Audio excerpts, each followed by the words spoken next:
My first area of focus is corporate control, which is when one large corporation or group of people have control over the entire society or like entire business. But in the movies that we watched, like Minority Report, it was just them controlling the society with their crime stopping technique.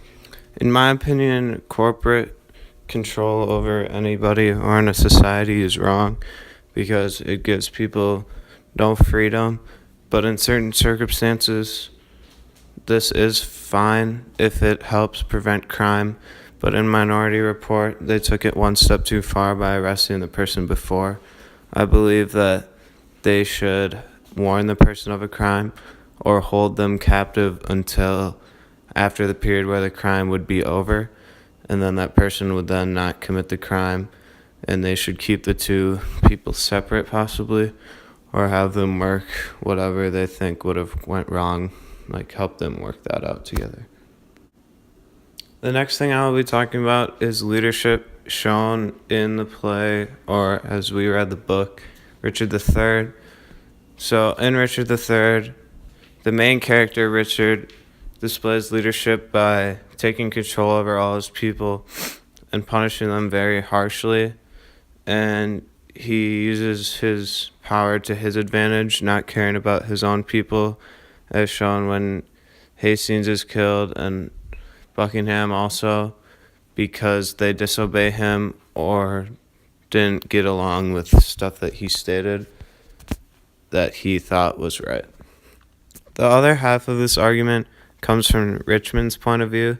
Richmond is a character that is also kind of a lead role in the play or book, but he doesn't come in till close to the middle or the end and starts to have a large role as the other side of the story where Richard and Richmond fight.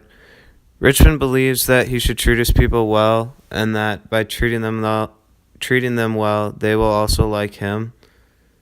So by doing this, when they go to battle, Richmond has all the ghosts on his side of things because Richard betrayed all those people when they disobeyed him or did something that they didn't like. He killed them. So all the ghosts were on Richmond's side instead, and therefore the gods were also on their side, and it was sunny during the battle, and they had everything going in their favor.